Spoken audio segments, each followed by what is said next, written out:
رونالدو لويس نازاريو دا ليما،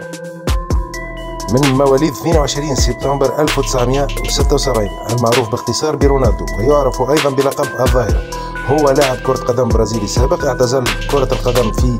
فبراير عام 2011، ويعتبر أفضل مهاجم كرة القدم عبر التاريخ حسب الكثيرين، كما يصنف أنه أحد أفضل من لعب كرة القدم على الإطلاق، ويتميز بالسرعة والمهارة العالية وبالبراعة في الإنهاء أمام المرمى، وقد فاز بجائزة الفيفا لأفضل لاعب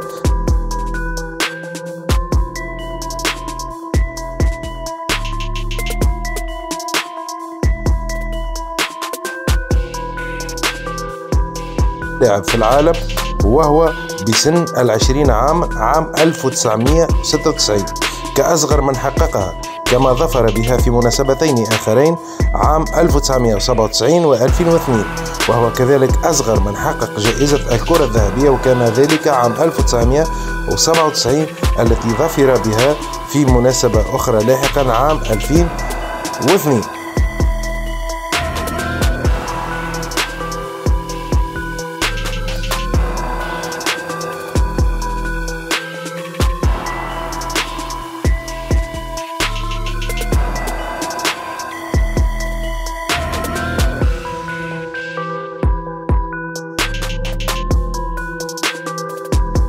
1994 و2008 تنقل خلالها بين كبريات الدوريات والأندية في القارة، بداية من نادي أيندهوفن الهولندي في الفترة ما بين 1994 و 1996،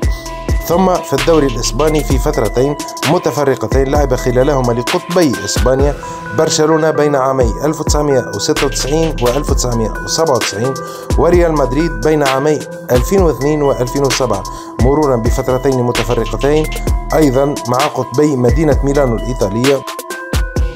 بدأ من الإنتر بين 1997 و 2002، ثم الميلان الذي لعب له بين عامي 2007 و 2008، حينما قرر الرجوع لبلده البرازيل من بوابة نادي كورنثيانس الذي قضى معه آخر سنتين في مسيرته الكروية. وعلى الصعيد الفردي فاز رونالدو بالعديد من الألقاب، لعل أبرزها فوزه بجائزة أفضل لاعب كرة قدم في العالم المقدمة من الفيفا 3 مرات، أعوام 96 أصغر لاعب فاز بها في التاريخ، و1997 و2002، وهو أكثر من تحصل عليها على مر تاريخها، وفاز بجائزة الكرة الذهبية مرتين عام 1997 وعام 2002، كما حصل أيضا على الحذاء الذهبي مرة واحدة موسم 96-97، وقد اختاره بيلي ضمن قائمة أفضل 125 لاعب كرة قدم حي التي قدمها الاتحاد الدولي لكرة القدم فيفا عام 2004 في احتفاله بمرور 100 عام على تأسيسه. أما مع منتخب بلاده البرازيل فقد استدعي لأول مرة لتمثيل منتخب بلاده قبل مونديال 1994 عندما كان في سن 17 من العمر. ظفر رونالدو ببطولة كأس العالم مرتين في نسختي 94 و2002، ووصل معه لنهائي نسخة 1998 النسخة الشهيرة التي خسرها أمام منتخب فرنسا المستضيف، واختير هو كأفضل لاعب في البطولة،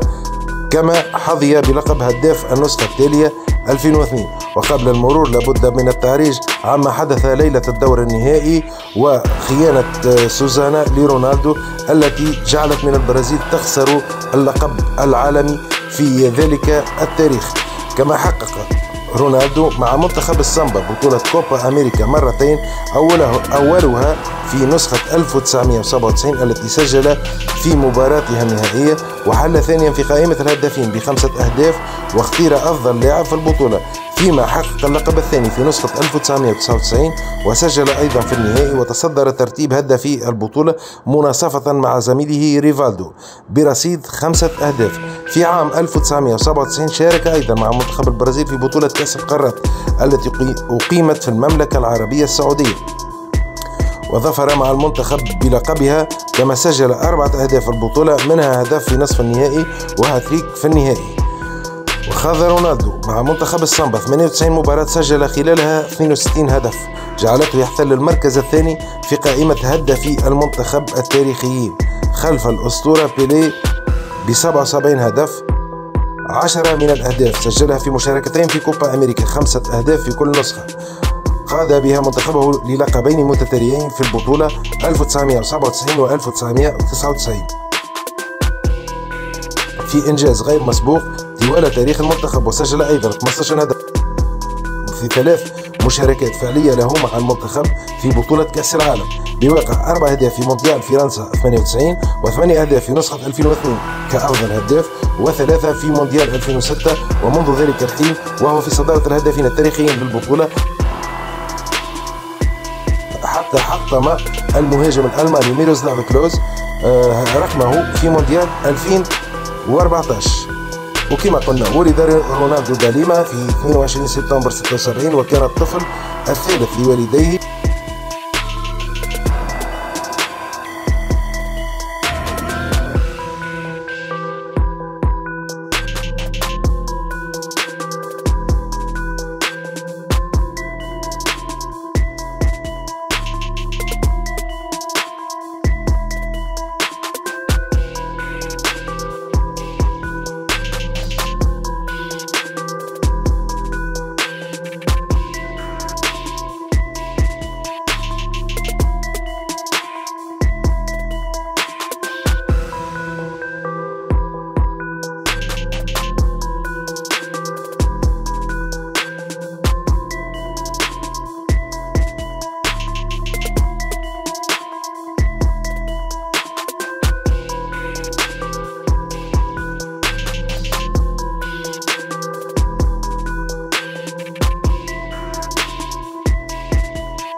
لقد كان يطلق على رونالدو اسم مونيكا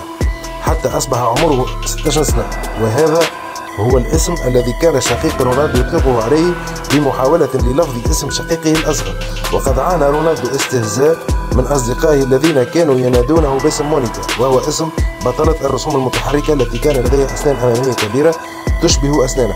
وقد كان ينزعج كثيرا عندما ينادونه بهذا الاسم. لم يتأثر رونالدو عندما تم الطلاق بين والديه وهو في عمر 11 سنة، وذلك بسبب إدمان والده على شرب الكحول. كانت أمه تعتبر كرة القدم مضيعة للوقت، أما والده فقد كان من أوائل المشجعين لرونالدو، وقد كرم رونالدو والده وأهداه طابقا كاملا في إحدى عمارات كوبا كابانا ومطعم للبيتزا، وقدم لشقيقيه شقة على شاطئ البحر.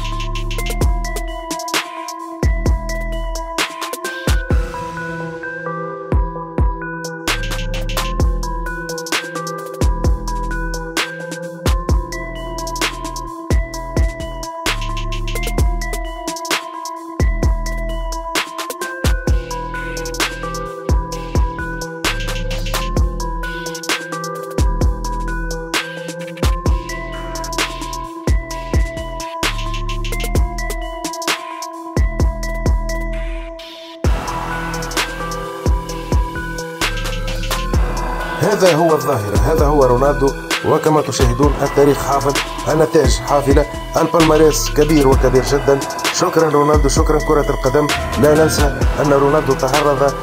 لأعظم وأخطر إصابة يمكن أن يتعرض لها لاعب كرة قدم أينما أصيب على مستوى الأربطة المتقاطعة مع فريق انتر ميلانو، لكن رونالدو بالمثابرة بالعزيمة بقوة رباطة الجأش لدى اللاعب هذايا تمكن رونالدو لويس نازاريو دا ليما من العودة، تسجيل أهداف، تسجيل الأرقام القياسية آنذاك، الحصول على الجوائز، إلى أن أنهى مسيرته في فريق كورنثيانز البرازيلي في الدوري البرازيلي.